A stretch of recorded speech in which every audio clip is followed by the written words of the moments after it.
Hi guys, welcome back to our channel. Design ఎలా cut చేయాలో ఈ వీడియోలో చూసేద్దాం. డిజైన్ డ్రా చేయడం కోసం నేను బకరం పీస్ ని తీసుకున్నాను. నెక్ షోల్డర్ కలిపి 5 ఇంచెస్, నెక్ 2.5 ఇంచులు, నెక్ డిప్ 10 ఇంచులు, కింద నెక్ రౌండ్ తీసుకోవడం కోసం 3 ఇంచులు తీసుకున్నాను. సో అక్కడ ఒక రౌండ్ ఇచ్చేయండి. మళ్ళీ ఎక్స్ట్రా 1/2 ఇంచ్ తీసుకున్నాను. ఎందుకోసం అంటే కట్ వర్క్ డిజైన్ మార్కింగ్ చేయడం కోసం తీసుకున్నాను. 2 ఇంచుల లోపల ఉన్న ఏదైనా రౌండ్ షేప్ లో ఉన్న మూతని తీసుకోండి. ఇప్పుడు ఆ మూతని సగానికి పెట్టి వీడియోలో చూపించిన విధంగా మార్కింగ్ చేయండి.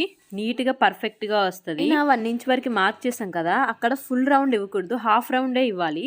నెక్స్ట్ ఎక్స్ట్రాగా 3/4 ఇంచ్ వరకు లేదా 1 ఇంచ్ వరకు మళ్ళీ మార్క్ చేయండి. మార్క్ చేసి పిన్స్ పెట్టేసి కట్ చేయండి. పిన్స్ పెట్టడం వల్ల జరగకుండా ఉంటుంది.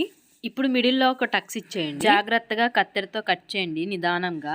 డ్రా చేసిన బకరం పీస్ ని మనం కట్ చేసిన బ్లౌజ్ పీస్ మీద పెట్టి ఐరన్ చేసేయండి. స్టిక్ అయిపోద్ది మంచిగా. ఇలాంటి మరిన్ని వీడియోస్ కోసం మన ఛానల్ ని సబ్స్క్రైబ్ చేయండి friends. Please subscribe my channel. Please like, share and subscribe.